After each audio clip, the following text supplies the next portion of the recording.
Iran के खिलाफ Israel का ऑपरेशन राइजिंग लायन शुरू। ईरान के नटांज परमाणु केंद्र पर धमाके के बाद सब बर्बाद। जवाबी हमले में ईरान ने इजराइल पर दागे 100 ड्रोन्स। इजराइल ने जुमे यानी शुक्रवार की सुबह ईरान पर धावा बोल दिया। इजराइल के प्रधानमंत्री बेंजामिन नेतन्याहू ने कहा कि यह एक खास मिलिट्री ऑपरेशन है जिसका मकसद ईरान से होने वाले खतरे को रोकना है। उन्होंने कहा कि जब तक खतरा खत्म नहीं होता हमारा अभियान चलता रहेगा।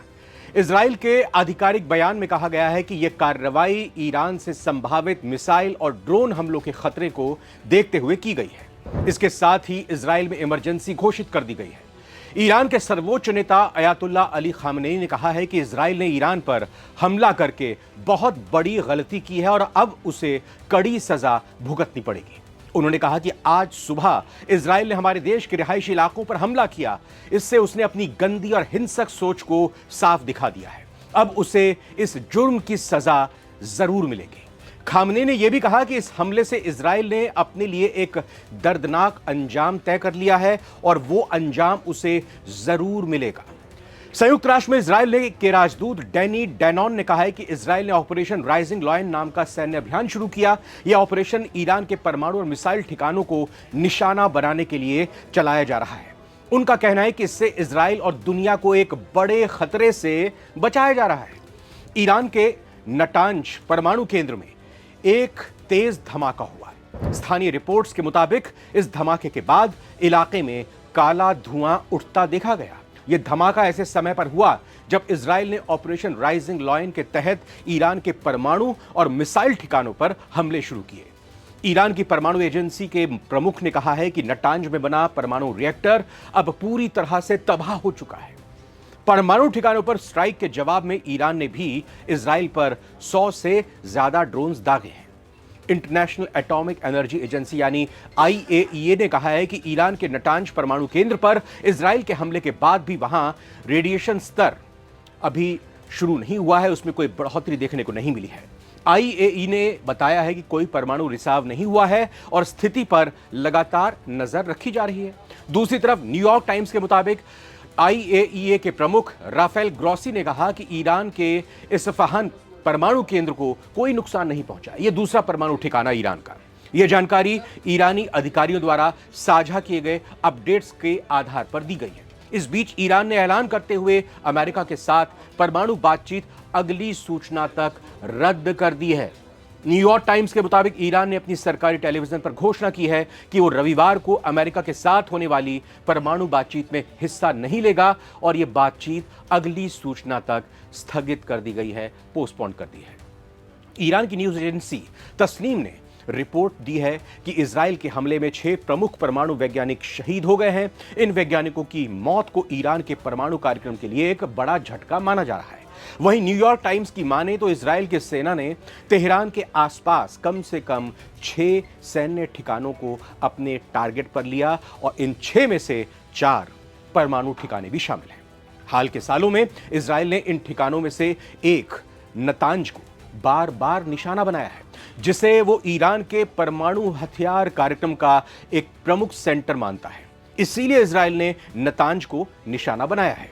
इजराइल ने लंबे समय से ईरान के परमाणु कार्यक्रम को अपने लिए खतरा माना है। उसका मानना है कि ईरान परमाणु हथियार विकसित कर रहा है जिसका इस्तेमाल वो इजराइल के खिलाफ कर सकता है और इसीलिए इजराइल ने नतांज को कई बार इससे पहले भी निशाने पर लिया है।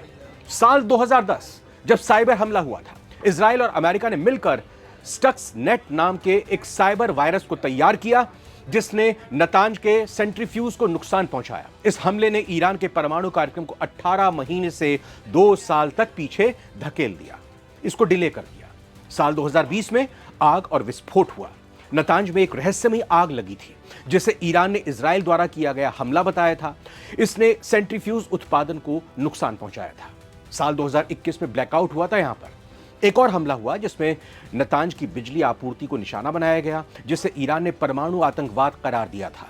इस हमले ने सेंट्रीफ्यूज को भारी नुकसान पहुंचाया। ईरान के संवर्धन कार्यक्रमों को महीनों पीछे एक बार फिर से कर दिया गया। साल 2024 और 2025 में भी हमले हुए। अप्रैल 2024 में इजराइल ने नतांज के पास हवाई रक्षा प्रणाली को निशाना बनाया था। जून 2025 में इजराइल ने नतांज पर अब सीधा हमला किया, जिसे वो ईरान के परमाणु कार्यक्रम को रोकने के लिए प्री एम्प्टिव स्ट्राइक बता रहा है। इस हमले में इस्लामिक रिवॉल्यूशनरी गार्ड कॉर्प्स यानी IRGC यानी ईरानी फौज के कमांडर इन चीफ समेत कई वरिष्ठ अधिकारी मारे गए हैं। इन हमलों का उद्देश्य ईरान के परमाणु कार्यक्रम को कमजोर करना और उसे परमाणु हथियार बनाने से रोकना है। हालांकि एक्सपर्ट्स ये कहते हैं कि नतांज की भूमिगत यानी अंडरग्राउंड जो बनावट है और ईरान की तकनीक जो है उसकी विशेषज्ञता के कारण इन हमलों से केवल टेम्पोररी अस्थायी नुकसान ही होता है। ईरान जल्द ही अपने कार्यक्रम को एक बार फिर से शुरू कर लेगा, इस बार भी जैसे उसने पहले कर लिया था। हालांकि IAEA ने किसी भी तरह के न्यूक्लियर लीकेज से फिलहाल इनकार करते हुए कहा है कि उनकी हालात पर पूरी नजर है। मतलब इस आशंका को अभी खारिज नहीं किया जा सकता है कि रेडिएशन का डर अभी बना हुआ है। इसलिए यह जानना भी जरूरी है कि परमाणु ठिकानों पर हमला होने के बाद रेडिएशन का कितना खतरा रहता है। दरअसल परमाणु बम से इंसान के शरीर पर कई तरह के नकारात्मक प्रभाव पड़ते हैं। इससे तुरंत मौत हो जाती है, शरीर पर कई तरह की गंभीर चोटें आती है, radiation long term health issues होने का गंभीर खतरा रहता है। परमाणु ठिकानों पर हमले के बाद रेडिएशन फैलने का खतरा गंभीर होता है। रेडिएशन कई तरह के होते हैं, जिसमें से कुछ रेडिएशन घातक भी होते हैं। इसके कांटेक्ट में आने से स्किन और फेफड़ों को नुकसान पहुंचता है। यह कैंसर समेत और कई तरह की बीमारियों का कारण भी बन सकता है। इजराइल द्वारा किए गए हमले में परमाणु रेडिएशन फैलने का खतरा वाकई काफी गंभीर है। अभी तक इस बात की पुष्टि तो नहीं की गई है, लेकिन हो सकता है कि परमाणु ठिकानों पर हमले के बाद से ईरान में रेडिएशन फैलना शुरू हो गया हो। ये रेडिएशन इंसानी शरीर के लिए बहुत ज्यादा खतरनाक है। इस रेडिएशन के संपर्क में आने वाले लोगों के ब्लड सेल्स में कमी, डायरिया, उल्टी, कैंसर, हेयर फॉल, बांझपन, बच्चों में जन्म जैसे गंभीर लक्षण हो सकते हैं। इससे दिल की समस्याएं, आंख और कान को भी नुकसान पहुंचता है। इससे निकलने वाली अल्फा, बीटा और गामा रेज बहुत ज्यादा नुकसान पहुंचाती हैं। ईरान और इजराइल के बीच तनाव का मुख्य कारण ईरान का परमाणु कार्यक्रम है। इजराइल का मानना है कि ईरान का परमाणु हथियार उसकी सुरक्षा के लिए अस्तित्व का खतरा है। दूसरी ओर ईरान का कहना है कि उसका कार्यक्रम शांतिपूर्ण है, वो इजराइल के हमलों का जवाब देने के लिए तैयार है। वहीं नतांज को ईरान के परमाणु कार्यक्रम का दिल माना जाता है, क्योंकि ये वो जगह है जहां ईरान ने पिछले कुछ सालों में अपने परमाणु ईंधन का ज्यादातर हिस्सा तैयार किया है। जून 2025 में IAEA ने कहा था कि ईरान ने परमाणु संधि यानी JCPO का उल्लंघन किया है। वो 10 परमाणु बम बनाने के लिए यूरेनियम जमा कर चुका है, जिससे ईरान कुछ ही हफ्तों में परमाणु हथियार बना सकता है। इजराइल के किए गए हमले के बाद अब ईरान ने ड्रोन से हमला किया है, लेकिन ड्रोन के हमले तक ईरान सीमित रहेगा, ये हम सब जानते हैं, ऐसा कतई नहीं होगा। ईरान की तरफ से यह चेतावनी भी जारी कर दी है कि आपने हमला किया है, अब आप हमारा खेल देखिए, अब आप तैयार रहिए, हम भी आपको बहुत बड़ा नुकसान पहुंचाने वाले हैं। तो ये ईरान और इजराइल की टेंशन कहां तक जाती है, नजर रहेगी हमारी। फिलहाल इस वीडियो में इतना ही। बहुत बहुत धन्यवाद।